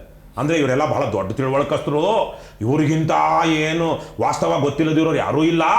ಇವರು ಚುನಾವಣೆಗಳಲ್ಲಿ ಅಕ್ರಮ ಮಾಡಿ ಗೆದ್ದು ಮಾತ್ರಕ್ಕೆ, ದುಡ್ಡು ಮಾಡಿದ ಮಾತ್ರಕ್ಕೆ ಈ ಅಧಮರು ಬುದ್ಧಿವಂತರಾಗ್ಬಿಟ್ರ, ತಿಳ್ಕೊಂಡವ್ರಾಗ್ಬಿಟ್ರ? ಅದು ಮಾಡಬಾರ್ದು ಅಂತ ನಾವು ಮಾಡ್ತಾ ಇರುವಂಥದ್ದು, ಅದು ತಪ್ಪು ಅಂತ ಮಾಡದೇ ಇರುವಂಥದ್ದು, ಅದು ಮಾಡೋದಕ್ಕೆ ಬರೋದಿಲ್ಲ ಅಂತಲ್ಲ, ತಪ್ಪು ಮಾಡಬಾರ್ದು ಅಂತ ಮಾಡದೇ ಇರುವಂಥವ್ರು ನಾವು. ಹಾಗಾಗಿ ನಮ್ಗೆ ಗೊತ್ತಿದೆ, ಒಂದು ಓಟು ಒಂದು ನೋಟು ಮುಂದಿನ ದಿನಗಳಲ್ಲಿ ಜನರ ದೇಣಿಗೆಯಲ್ಲಿ, ಜನರ ಸಹಭಾಗಿತ್ವದಲ್ಲಿ ರಾಜಕಾರಣ ಮಾಡುವಂಥ ಜನ ಮಾಡೋದಕ್ಕೆ ಮುಂದಾಗಬೇಕು, ಜನ ಅದನ್ನು ಬೆಂಬಲಿಸಬೇಕು.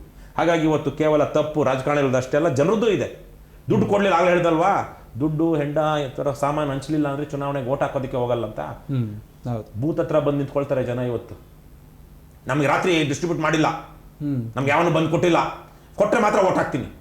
ಜನರದ್ದು ಮಿಸ್ಟೇಕ್. ಜನ ಎಷ್ಟು ಅದುಮರಾಗಿದ್ದಾರೆ ಕೆಲವೊಂದು ಕಡೆ ಅಂದರೆ, ಅವ್ರಿಗೆ ಹಿಂದಿನ ರಾತ್ರಿ ಅವ್ರಿಗೆ ಸಪ್ಲೈ ಆಗಿಲ್ಲ ಅಂದರೆ ಬೂತ್ ಹತ್ರ ಬಂದು ನಿಂತ್ಕೊಳ್ತಾರೆ, ಆದರೆ ಓಟ್ ಹಾಕೋದಕ್ಕೆ ಹೋಗೋದಿಲ್ಲ. ಯಾಕೆ ಕೊಟ್ಟಿಲ್ಲ ಅಂತ ಜಗಳ ಮಾಡ್ತಾರೆ. ಕೊಟ್ಟರೆ ಮಾತ್ರ ಹೋಗ್ತೀನಿ, ಜಗಳನೂ ಮಾಡ್ತಾರೆ. ಆದರೆ ಅವ್ರು ಕೊಟ್ಟಿದ್ರೆ ನಮಗೆ ಕೊಟ್ಟಿಲ್ಲ ಅಂತ ಜಗಳ ಮಾಡ್ತಾರೆ. ಯಾವನು ಕೊಡೋನಿಲ್ವಾ, ಯಾವನಾದ್ರು ಬರಲಿ, ಕೊಟ್ಟರೆ ನಾನು ಒಳಗಡೆ ಹೋಗಿ ಓಟ್ ಹಾಕ್ತೀನಿ ಅವನಿಗೆ. ಈ ಥರದ ಒಂದು ರೀತಿಯ ಮೈಮಾರಿಕೊಳ್ಳುವಂಥ ಸ್ಥಿತಿಗೆ ಇವತ್ತು, ಮೈಮಾರಿಕೊಳ್ಳೋದು ಮತ ಮಾರಿಕೊಳ್ಳೋ ಸ್ಥಿತಿಗೆ ಇವತ್ತು ಜನ ಬಂದಿದ್ದಾರೆ. ಹಾಗಾಗಿ ಅವ್ರನ್ನ ಬಿಟ್ಟು ಮಿಕ್ಕವರು ಅಷ್ಟು ಪ್ರಜ್ಞಾವಂತಿಕೆ, ಅವನು ಜಾತಿವಾದಿನೇ ಆಗಿರಲಿ, ಕೋಮುವಾದಿನೇ ಆಗಿರಲಿ, ಭ್ರಷ್ಟನಿಗೆ ಬೆಂಬಲ ಕೊಡೋನೇ ಇರಲಿ, ಸ್ವಯಂ ಪ್ರೇರಿತವಾಗಿ ಓಟ್ ಹಾಕುವಂಥ ಒಂದು ವ್ಯವಸ್ಥೆ ಬರಬೇಕು ಮೊದಲಿಗೆ. ಅದಾದ ಮೇಲೆ ಅವರಲ್ಲಿ ಒಂದಷ್ಟು ಪರಿವರ್ತನೆಗಳಾಗ್ತಾ ಹೋಗುತ್ತೆ. ಆವಾಗ ನಮ್ಮಂಥವ್ರಿಗೆ ಒಂದು ಲೆವೆಲ್ ಪ್ಲೇಯಿಂಗ್ ಫೀಲ್ಡ್ ಇರುತ್ತೆ. ಸೊ ಈ ತರಹದ ಬದಲಾವಣೆಗಳು ನಮ್ಮಲ್ಲಿ ಆಗಬೇಕು. ಇದಾಗಬೇಕು ಅಂದರೆ ಚುನಾವಣಾ ಅಕ್ರಮಗಳು ನಿಲ್ಲಬೇಕು. ಅದಕ್ಕೇನೆ ಬಾಯಲ್ಲಿ ಸೀಟಿ, ಕೈಯಲ್ಲಿ ಲಾಠಿ. ಈಗ ಈ ಹಿಂದಿನ ರಾಜಕಾರಣ, ಈಗಿನ ರಾಜಕಾರಣ ಅದೆಲ್ಲ ಓಕೆ. ಮುಂದೆ 2028 ಚುನಾವಣೆ ಬರ್ತಾ ಇದೆ. ಬೇರೆ ಪಕ್ಷದ ಬಿಟ್ಬಿಡಿ, ನಿಮ್ಮ ಪಕ್ಷದ ಒಂದು ನಿಲುವು, ನಿಮ್ಮ ಪಕ್ಷ ಯಾವ ರೀತಿಯಾಗಿ ಹೋರಾಡುತ್ತೆ ಏನು ಅಂತ ಹೇಳ್ಬಿಡಿ ಫೈನಲ್ ಆಗಿ. KRS ಪಕ್ಷ 2023 ಸಾರ್ವತ್ರಿಕ ವಿಧಾನಸಭಾ ಚುನಾವಣೆಯಲ್ಲಿಯೇ 2023 ಸಾರ್ವತ್ರಿಕ ಚುನಾವಣೆಯಲ್ಲಿಯೇ 196 ಅಭ್ಯರ್ಥಿಗಳನ್ನು ನಿಲ್ಲಿಸಿತ್ತು. ಅದಕ್ಕಿಂತ ಸ್ವಲ್ಪ ಮೊದಲು, ನಾವು ಒಂದು ವರ್ಷದ ಮೊದಲು ಬೇರೆ ಬೇರೆ JCB ಥರ ಪಕ್ಷಗಳ ಜೊತೆ ಹೊಂದಾಣಿಕೆ ಮಾಡಿಕೊಂಡು ನಾವು ಚುನಾವಣೆ ಅಲಯನ್ಸ್ ಮಾಡ್ಕೊಂಡು ಮಾಡೋಣ ಅಂತ ಭಾಳ ಪ್ರಯತ್ನ ಪಟ್ವಿ. ಈ ಸಲವೂ ಅದೇ ಥರದ ಪ್ರಯತ್ನಗಳು ನಡೀತಾ ಇದೆ. ಈಗ ಮಹಿಮಾ ಪಟೇಲ್ರು, ಅವ್ರ ಜೊತೆಗೆ ನಾವು ಸಂಪರ್ಕದಲ್ಲಿದ್ದೀವಿ. ಆಮ್ ಆದ್ಮಿ ಪಕ್ಷದವ್ರ ಜೊತೆ ಸಂಪರ್ಕದಲ್ಲಿದ್ದೀವಿ. ಅದೇ ರೀತಿಯಲ್ಲೇ ಪ್ರಜಾಕೀಯದವ್ರ ಜೊತೆ ಇದ್ದೀವಿ. ಇನ್ನು ಹಲವು JCB ಥರ ಅಂತ ಏನು ಹೇಳ್ತೀವಿ, ಅವ್ರ ಜೊತೆಗೆ ನಾವು ಮುಕ್ತವಾದ ಮನಸ್ಸು ಹೊಂದಿದ್ದೀವಿ. ಯಾಕಂದರೆ ಈ JCB ಅನ್ನೋಂಥದ್ದು ಬ್ರಹ್ಮರಾಕ್ಷಸ ಇದ್ದ ಹಾಗೆ, ಈ 3 ಪಕ್ಷಗಳ JCB ವ್ಯವಸ್ಥೆ. ಅದನ್ನು ನಾವಷ್ಟೇ ಹೋರಾಡಿ ಗೆಲ್ತೀವಿ ಅಂತೂ ಇಲ್ಲ. ಆದರೆ ನಾವು ಬದಲಾವಣೆ ಮಾಡ್ತಾಯಿದ್ವಿ, ಬೇರೆ ಎಲ್ಲರಿಗಿಂತ ಚೆನ್ನಾಗಿ ಮಾಡ್ತಾಯಿದ್ವಿ. ಆದರೆ ನಾವೆಲ್ಲರೂ ಈ ಥರದ ಸಮಾನ ಮನಸ್ಸಿರುವಂಥವ್ರು ಎಷ್ಟೇ ಸಣ್ಣ ಆದರೂ ಹನಿಗೂಡಿದ್ರೆ ಹಳ್ಳ, ನಾವೊಂದು ಪ್ರಬಲ ಶಕ್ತಿ ಆಗಬಹುದು ಅನ್ನುವಂಥ ಒಂದು ನಿಲುವಿನೊಂದಿಗೆ ನಾವು ಮುಕ್ತವಾದ ಮನಸ್ಸು ಇಟ್ಕೊಂಡಿದ್ವಿ. ಅದು ಆಗುತ್ತೆ, ಈ ಸಲಕ್ಕೆ ಅದು ಫಲ ಕೊಡುತ್ತೆ ಅನ್ನುವಂಥ ವಿಶ್ವಾಸ ನನಗಿದೆ. ಯಾಕಂದರೆ 5 ವರ್ಷದಿಂದ ರವಿಕೃಷ್ಣಾರೆಡ್ಡಿನೋ KRS ಪಕ್ಷವನ್ನು ಪರಿಭಾವಿಸ್ತಿದ್ದ ರೀತಿಗಿಂತ ಇವತ್ತು KRS ಪಕ್ಷ ಮತ್ತು ರವಿಕೃಷ್ಣಾರೆಡ್ಡಿ ಸಮಾಜದಲ್ಲಿ ಬೇರೆದೇ ಒಂದು ಮಾನ್ಯತೆಯನ್ನು ಪಡ್ಕೊಂಡಿದ್ದಾರೆ. ಹಾಗಾಗಿ ಗಂಭೀರವಾಗಿ ಪರಿಗಣಿಸುವಂಥ ಸ್ಥಿತಿ ಈಗ ಬೇರೆ ಪಕ್ಷಗಳಿಗೂ ಇದೆ.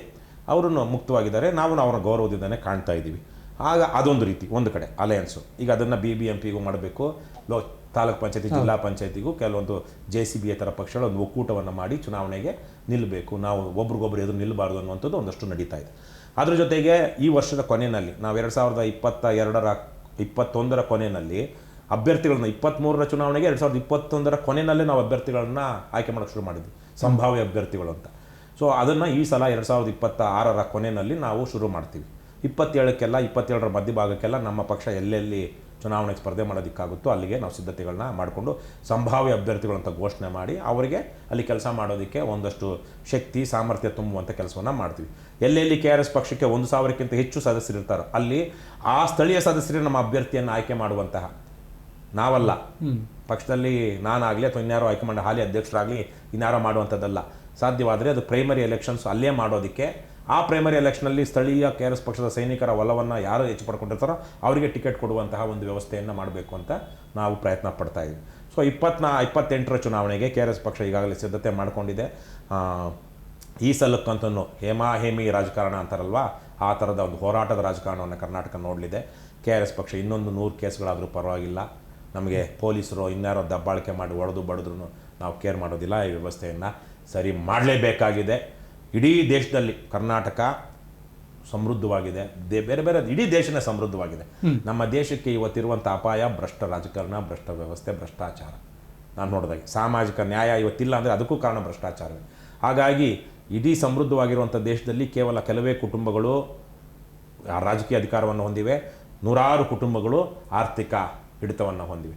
ಅದನ್ನು ಬಿಟ್ಟು ಜನರಿಗೆ ಆರ್ಥಿಕ ನ್ಯಾಯ, ಸಾಮಾಜಿಕ ನ್ಯಾಯ, ರಾಜಕೀಯ ನ್ಯಾಯ ಸಿಗಬೇಕು ಅಂದರೆ KRS ಪಕ್ಷದಂತಹ ಹೋರಾಟಗಳು ಮುನ್ನೆಲೆಗೆ ಬರಬೇಕು. KRS ಪಕ್ಷ ಪ್ರತಿಪಾದಿಸ್ತಿರುವಂತಹ ಸ್ವಚ್ಛ, ಪ್ರಾಮಾಣಿಕ, ಜನಪರ ನಿಲುವುಗಳು ಮುನ್ನೆಲೆಗೆ ಬರಬೇಕು. ಅದಕ್ಕಾಗಿ ನಾವು ಈ ಸಲಕ್ಕೆ ಅದನ್ನು ಮುಂದೆ ಇಡ್ತೀವಿ.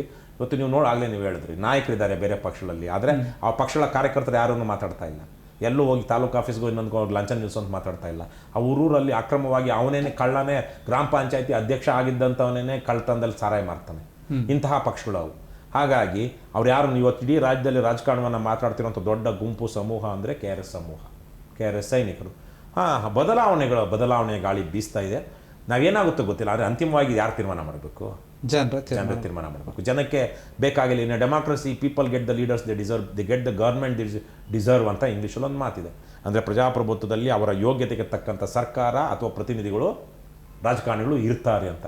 ಜನ ಇವತ್ತು KRS ಪಕ್ಷನ ಬೆಂಬಲಿಸ್ತಾ ಇದ್ದಾರೆ. ನಮಗೆ ಪ್ರತಿ ತಿಂಗಳು 3 ಲಕ್ಷದಿಂದ 4 ಲಕ್ಷ ರೂಪಾಯಿ ತನಕ ದೇಣಿಗೆ ರೂಪದಲ್ಲಿ, ಶುಲ್ಕದ ರೂಪದಲ್ಲಿ, ಅಂದರೆ ಸದಸ್ಯತ್ವ ಶುಲ್ಕದ ರೂಪದಲ್ಲಿ ಬರ್ತಾ ಇದೆ. ನಾವು ಕಾರ್ಯಕ್ರಮಗಳನ್ನ ಮಾಡ್ತಾ ಇದ್ದೀವಿ. ಮೊನ್ನೆ 3 ದಿವಸ ನಾನು ಒಂದು ಅಭಿಯಾನ ಮಾಡ್ಕೊಂಡು ಬಂದ್ವಿ, ಮದ್ಯ ನಿಷೇಧಕ್ಕಾಗಿ ಮತ್ತು ಅಕ್ರಮ ಮದ್ಯ ಮಾರಾಟ ನಿರ್ಬಂಧಕ್ಕಾಗಿ. ಹೀಗೆ ಹಲವಾರು ಅಭಿಯಾನಗಳನ್ನ ಮಾಡ್ತಾ ಇದ್ವಿ. ಜನರ ದೇಣಿಗೆಯಲ್ಲಿ ಮಾಡ್ತಾ ಇದ್ವಿ. ಜನ ಸ್ವಯಂ ಪ್ರೇರಿತವಾಗಿ ಬಂದು ದೇಣಿಗೆ ಕೊಡ್ತಾ ಇದ್ದಾರೆ, ಪಕ್ಷ ಸೇರ್ತಾ ಇದ್ದಾರೆ. ಆ ಜನರ ಒಲವು KRS ಪಕ್ಷದ ಕಡೆ ಬೀಸ್ತಾ ಇದೆ. ಯಾವ ಮಟ್ಟಕ್ಕೆ? ಇಲ್ಲಿ ಕೆಲವೊಂದು ಸಲ ಎಮೋಷ್ನಲ್ ಇಶ್ಯೂಸು. BJP ಅವರು ಅದನ್ನು ಭಾಳ ಚೆನ್ನಾಗಿ ಮಾಡ್ತಾರೆ, ಕಾಂಗ್ರೆಸ್ ಅವರು ಚೆನ್ನಾಗಿ ಮಾಡ್ತಾರೆ. ಮುಖ್ಯವಾದ ಏನು ಜ್ವಲಂತ ಸಮಸ್ಯೆಯನ್ನು ಬಿಟ್ಟು ಯಾವುದೋ ಒಂದು ಇಶ್ಯೂ ಇಟ್ಕೊಂಡು ಜನರನ್ನು ದಿಕ್ಕು ತಪ್ಪಿಸಿ ಚುನಾವಣೆಗಳನ್ನು ಗೆಲ್ಲುವಂತಹ ರೀತಿ. ಆ ಥರಕ್ಕೆ ನಾವು ಮಾಡಬಾರ್ದು, ಅನೀತಿಯುತ ರಾಜಕಾರಣ ಮಾಡಬಾರ್ದು ಅಂತ ನಾವು ಪ್ರಾಮಾಣಿಕವಾಗಿ ಏನಿದೆಯೋ ಅದನ್ನು ಮಾತಾಡ್ತಾ ಇದ್ದೀವಿ. ಹಾಗಾಗಿ ಜನ ಪ್ರಜ್ಞಾವಂತರಾದರೆ ಮಾತ್ರ ನಮಗೆ ಜಾಸ್ತಿ ಬಲ ಬರುತ್ತೆ. ಜನ ಪ್ರಜ್ಞಾವಂತರು ಮತ್ತು ಸ್ವತಂತ್ರರಾಗಬೇಕು. ಗುಲಾಮಿ ಮನಸ್ಥಿತಿ ಇರುವಂಥವ್ರು, ಅಂಧಭಕ್ತರಾಗಿರುವಂಥವ್ರು. ಕಾಂಗ್ರೆಸ್ನ ಕಾರ್ಯಕರ್ತರನ್ನ BJP ಏನಂತಾರೆ? ಗುಲಾಮರು ಅಂತಾರೆ. BJP ಕಾರ್ಯಕರ್ತರನ್ನ ಕಾಂಗ್ರೆಸ್ ಅವರು ಏನಂತಾರೆ? ಅಂಧಭಕ್ತರು ಅಂತಾರೆ. ಅವೆರಡೂ ನಿಜನೇ. ನೋಡಿ ವೈರುಧ್ಯ ನೋಡಿ ಹೇಗಿದೆ. ಅವ್ರು ಹೇಳ್ತಿರೋದು ನಿಜ, ಇವ್ರು ಹೇಳ್ತಿರೋದು ನಿಜ. ಈ ಅಂಧಭಕ್ತಿ ಇಲ್ಲದ, ಗುಲಾಮಿ ಮನಸ್ಥಿತಿ ಇಲ್ಲದ ಜನ, ಪ್ರಜ್ಞಾವಂತ ಜನ, ಸ್ವತಂತ್ರವಾಗಿ ಬದುಕ್ತಿರುವಂಥ ಜನ ಹೆಚ್ಚಾದಷ್ಟು KRS ಪಕ್ಷದ ಕಡೆ ಒಲವು ಹೆಚ್ಚಾಗುತ್ತೆ. ಸೊ ಆ ನಂಬಿಕೆಯಲ್ಲಿ, ವಿಶ್ವಾಸದಲ್ಲಿ ನಾವು ಪ್ರಕೃತಿ ಒಂದು ನ್ಯಾಯ ಕೊಡುತ್ತೆ ನಮಗೆ, ನಮ್ಮ ಶ್ರಮಕ್ಕೆ, ನಮ್ಮ ಕೆಲಸಕ್ಕೆ, ನಾವು ಮಾಡ್ತಿರುವಂಥ ಒಳ್ಳೆಯ ಕೆಲಸಕ್ಕೆ. ಇವತ್ತು ನೂರಾರು ಜನ, ಸಾವಿರಾರು ಜನ, ಲಕ್ಷಾಂತರ ಜನ KRS ಪಕ್ಷದಿಂದ ಲಂಚ ಇಲ್ಲದೆ ಕೆಲಸ ಮಾಡಿಸ್ಕೊಂಡಿದ್ದಾರೆ. ಇವತ್ತು ಅನ್ನಭಾಗ್ಯ ಯೋಜನೆಯಲ್ಲಿ ಏನಾದರೂ ಒಂದಷ್ಟಾದರೂ ನ್ಯಾಯಯುತವಾಗಿ ಎಲ್ಲರೂ ಯಾರಿಗಾದ್ರು ಸಿಗ್ತಾ ಇದೆ ಅನ್ನೋದು ಕಾರಣ KRS ಪಕ್ಷ. ಇವತ್ತು ಸರ್ಕಾರಿ ವಾಹನಗಳ ದುರ್ಬಳಕೆ ನಿಂತಿದೆ ಅಂದರೆ KRS ಪಕ್ಷ. ಇವತ್ತು ಸರ್ಕಾರಿ ಕಚೇರಿಗಳಲ್ಲಿ KRS ಪಕ್ಷ ಟಿ ಶರ್ಟ್ ಹಾಕೊಂಡ್ರೆ ಅಧಿಕಾರಿಗಳು ತಕ್ಷಣ ಬೇರೆಯವ್ರಿಗೂ ಕೆಲಸ ಮಾಡಿಕೊಡ್ತಾರೆ. KRS ಪಕ್ಷದ ಟಿ ಶರ್ಟ್ ಹಾಕೊಂಡವಂಗೆ ಅಷ್ಟೇ ಅಲ್ಲ, ಆವತ್ತಿನ ಸಂದರ್ಭದಲ್ಲಿ ಆವತ್ತು ಕಚೇರಿಗೆ ಬಂದಂಥ ಪ್ರತಿಯೊಬ್ಬನಿಗೂ ಲಂಚ ಇಲ್ಲದೆ ಪ್ರಾಮಾಣಿಕವಾಗಿ ಅಧಿಕಾರಿಗಳು ಕೆಲಸ ಮಾಡಿಸ್ಕೊಡ್ತಾ ಇದ್ದಾರೆ ಅಂದರೆ ಅದಕ್ಕೆ KRS ಪಕ್ಷ. ಲಕ್ಷಾಂತರ ಜನರ ಈ ತರಹದ ಸಂಕಷ್ಟಗಳನ್ನ KRS ಪಕ್ಷ ದೂರ ಮಾಡಿ ಏನೂ ಶಕ್ತಿ ಇಲ್ಲದೆ, ಏನೂ ಬಲ ಇಲ್ಲದೆ ನಾವೆಲ್ಲ ಕೆಲವೊಂದಷ್ಟು ನೂರಾರು ವ್ಯಕ್ತಿಗಳು ಕೇಸ್ಗಳು ಹಾಕ್ಸ್ಕೊಂಡು ಸಂಕಟ, ನೋವು, ಕಷ್ಟ ಇವೆಲ್ಲ ಅನುಭವಿಸ್ತಾ ಮಾಡ್ತಾ ಇದ್ದೀವಿ. ಪ್ರಕೃತಿ ಇದಕ್ಕೊಂದು ನ್ಯಾಯ ಕೊಡಬೇಕಲ್ವಾ? ದಿನಗಳಲ್ಲಿ ನೀವು ನಿರೀಕ್ಷೆ ಮಾಡ್ತಾ ಇದ್ರೆ ನಮ್ಮ ಕೆಲಸಕ್ಕೆ ಪ್ರತಿಫಲ ಸಿಗುತ್ತೆ ಅಂತ. ಖಂಡಿತವಾಗ್ಲೂ ಸರ್, ನಿಮ್ಮ ಆಲೋಚನೆಗಳೇನಿದೆ ಅದನ್ನು ನಿಮ್ಮ ತುಂಬ ಮುಕ್ತವಾಗಿ ಹೇಳಿದ್ದೀರಾ. ಅದು ಜನಕ್ಕೆ ಅರ್ಥ ಆಗುತ್ತೆ ಅಂತ ನಾವು ಕೂಡ ಭಾವಿಸ್ತಾ ಇದ್ವಿ. ಆದರೆ ಈಗಿರುವಂತಹ ಒಂದು ರಾಜಕಾರಣದ ವ್ಯವಸ್ಥೆ ಇರ್ಬೋದು, ನೀವು ಹೋರಾಡ್ತಿರುವಂತಹ ಒಂದು ರೀತಿ ಆಗಿರ್ಬೋದು, ಎಲ್ಲೋ ಒಂದು ಕಡೆ ಜನ ಈಗೀಗ ಅರ್ಥ ಮಾಡ್ಕೊಳ್ತಾ ಹೋಗ್ತಾ ಇದ್ದಾರೆ ಅಂತ ಅನಿಸ್ತಾ ಇದೆ. ನಿಜವಾಗ್ಲೂ ಕೂಡ ಮುಂದಿನ ದಿನಗಳಲ್ಲಿ ಏನು ಮುಂದೆ ಬರುವಂತಹ ಒಂದು ಚುನಾವಣೆಗಳೇನಿದೆ, ಆ ಸ್ಥಳೀಯ ಚುನಾವಣೆಗಳಾಗಿರ್ಬೋದು, ಮತ್ತು 2028ಕ್ಕೆ ಬರುವಂಥ ಚುನಾವಣೆ ಆಗಿರ್ಬೋದು, ಅದರೆಲ್ಲದರಲ್ಲೂ ಕೂಡ ನೀವು ಸ್ಪರ್ಧೆ ಮಾಡ್ತೀವಿ, ಅದು ಎಷ್ಟಿದೆ ಅಂತ ನೀವೆಲ್ಲನೂ ಕ್ಲಿಯರಾಗಿ ಹೇಳಿದ್ದೀರಾ. ವೀಕ್ಷಕರು, ಇದಿಷ್ಟು ನೀವು ನೋಡಿದ್ದೀರಾ. ರವಿಕೃಷ್ಣ ರೆಡ್ಡಿಯವರು ತಮ್ಮ ಏನು ಮುಕ್ತವಾದ ವಿಚಾರಗಳನ್ನು ಕೂಡ ಹಂಚಿಕೊಂಡಿದ್ದಾರೆ. ಮತ್ತು ಮುಂಬರುವಂತಹ ಚುನಾವಣೆಗೆ ಹೇಗೆ ತಯಾರಿ ಇರುತ್ತೆ, ಅವರ ಕಾರ್ಯಕರ್ತರು ಯಾವ ರೀತಿಯ ಕೆಲಸವನ್ನು ಮಾಡ್ತಾರೆ ಎಲ್ಲವನ್ನೂ ಕೂಡ ಹೇಳ್ಕೊಂಡಿದ್ದಾರೆ. ನಿಜಕ್ಕೂ ಸರ್, ನಿಮ್ಮ ಸಮಯವನ್ನು ನನಗೆ ಕೊಟ್ಟು ಇಷ್ಟೊತ್ತು ಮಾತಾಡಿದ್ದಕ್ಕೆ ತುಂಬ ಧನ್ಯವಾದ ನಿಮಗೆ. ಯಾಕಂದ್ರೆ ತುಂಬ ಬ್ಯುಸಿ ಇದ್ರಿ, ಆದರೂ ಕೂಡ ಬಂದಿದ್ದೀರಾ. ನಿಜವಾಗ್ಲೂ ಧನ್ಯವಾದ ಸರ್. ನೀವೂ ಒಳ್ಳೆಯ ಪ್ರಶ್ನೆಗಳನ್ನ ಕೇಳಿದ್ರಿ. ನಿಮಗೂ ಧನ್ಯವಾದಗಳು. ನಿಮಗೆ ಮತ್ತು ನಿಮ್ಮ ವೀಕ್ಷಕರಿಗೆ, ನಿಮ್ಮ ಚಾನಲ್ಗೆ ಶುಭವಾಗಲಿ. ಏನೇ ಆಗಲಿ ಒಳ್ಳೆಯದನ್ನೇ ಮಾಡುತ್ತಲೇ ಇರಿ. ನಮಸ್ಕಾರ ಸರ್. ಓಕೆ, ನೋಡಿದ್ರಲ್ಲ ವೀಕ್ಷಕರೇ, ಇದಿಷ್ಟು ರವಿಕೃಷ್ಣ ರೆಡ್ಡಿಯವರು ಮಾತನಾಡಿದಂತಹ ಮಾತುಗಳು ಮತ್ತು ರಾಜಕೀಯವಾಗಿ ಅವರಿಗಿರುವಂತಹ ಅಭಿಪ್ರಾಯಗಳು ಮತ್ತು ವ್ಯವಸ್ಥೆಯನ್ನು ಯಾವ ರೀತಿಯಾಗಿ ಬದಲು ಮಾಡಬೇಕು, ಅದಕ್ಕೋಸ್ಕರ ಅವರ ಕಾರ್ಯಕರ್ತರು ಅಥವಾ ಸೈನಿಕರೇನಿದ್ದಾರೆ ಅವರು ಯಾವ ರೀತಿಯಾಗಿ ಸಪೋರ್ಟ್ ಮಾಡ್ತಾ ಇದ್ದಾರೆ, ಮುಂದಿನ ದಿನಗಳಲ್ಲಿ ಯಾವ ರೀತಿಯಾಗಿ ನಡೆದುಕೊಳ್ತಾರೆ, ಮತ್ತು ಮುಂದೆ ಬರುವಂತಹ 28ರ ಚುನಾವಣೆಯನ್ನು ಮತ್ತು ಸ್ಥಳೀಯ ಚುನಾವಣೆಗಳನ್ನು ಯಾವ ರೀತಿಯಾಗಿ ಎದುರಿಸ್ತಾರೆ ಎಲ್ಲವನ್ನು ಕೂಡ ಹೇಳಿದ್ದಾರೆ. ಅದೇನೇ ಇದ್ದರೂ ಕೂಡ, ಯಾವ ಪಕ್ಷ ಇದ್ದರೂ ಕೂಡ ಸರಿ, ಪಕ್ಷದ ಮೂಲ ಉದ್ದೇಶ ಏನಾಗಿರಬೇಕು ಅಂತಂದರೆ ಜನರನ್ನು ಅಭಿವೃದ್ಧಿಪಡಿಸಬೇಕು ಮತ್ತು ಅಭಿವೃದ್ಧಿ ಕೆಲಸಗಳನ್ನು ಮಾಡಬೇಕು, ಅದೇ ಮೂಲ ಉದ್ದೇಶ ಆಗಿರುತ್ತೆ. ಅದೇ ರೀತಿಯಲ್ಲಿ ಯಾವುದೇ ಪಕ್ಷಗಳು ನಡಿಬೇಕು ಅನ್ನೋದೇ ಜನರ ಆಶಯ ಕೂಡ ಹೌದು. ಆದರೂ ಕೂಡ ಈ ಒಂದು ವಿಚಾರಗಳಲ್ಲಿ ಜನರ ತಪ್ಪು ಕೂಡ ಅಷ್ಟೇ ಇರುತ್ತೆ. ಯಾಕಂದರೆ ರಾಜಕಾರಣದ ಮಾತ್ರ ಅಲ್ಲ, ನಾವು ಎಂತಹ ರಾಜಕಾರಣಿಗಳನ್ನ ಆರಿಸ್ತೀವಿ, ಯಾವುದಕ್ಕೆ ನಾವು ಮಾರು ಹೋಗ್ತೀವಿ ಅನ್ನೋದು ತುಂಬ ಮುಖ್ಯ ಆಗುತ್ತೆ. ನಾವು ಪ್ರಾಮಾಣಿಕತೆಗೆ ಮಾರು ಹೋಗಬೇಕು ವಿನಃ ಹಣಕ್ಕೆ, ಎಂಡಕ್ಕೆ, ಮತ್ತೊಂದಕ್ಕೆ ಮಾರು ಹೋಗಿ ಓಟನ್ನು ಹಾಕಿದರೆ ನಮ್ಮ ಒಂದು ವ್ಯವಸ್ಥೆಯನ್ನು ನಾವೇ ಹಾಳು ಮಾಡಿಕೊಂಡಂತೆ ಆಗುತ್ತೆ. ನಮ್ಮ ವ್ಯವಸ್ಥೆಯನ್ನು ನಾವು ಸರಿಯಾದ ರೀತಿಯಲ್ಲಿ ನಡೆಸಬೇಕು ಅನ್ನೋದು ನಮ್ಮ ಕೈಯಲ್ಲಿರುತ್ತೆ. ನಿಜವಾಗಿ ಕೂಡ ನೀವು ಕೂಡ ಇದ್ರ ಬಗ್ಗೆ ಯೋಚನೆ ಮಾಡಿ ನಿಮ್ಮ ಓಟನ್ನು ಸರಿಯಾದ ವ್ಯಕ್ತಿಗೆ, ಪಕ್ಷಕ್ಕೆ ಹಾಕಿ ಅಂತ ಹೇಳ್ತಾ ಈ ಒಂದು ಪಾಡ್ಕಾಸ್ಟನ್ನು ಮುಗಿಸ್ತಾ ಇದ್ದೀನಿ. ನೋಡ್ತಾ ಇರಿ ಫ್ರೀಡಮ್ ಟಿವಿ, ಇದು ಜನಸಾಮಾನ್ಯರ ಶಕ್ತಿ.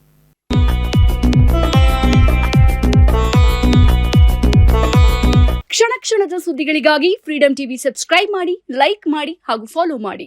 ಹೊಸ ಸುದ್ದಿಗಳ ನೋಟಿಫಿಕೇಶನ್ಗಾಗಿ ಬೆಲ್ ಐಕಾನ್ ಮೇಲೆ ಕ್ಲಿಕ್ ಮಾಡಿ.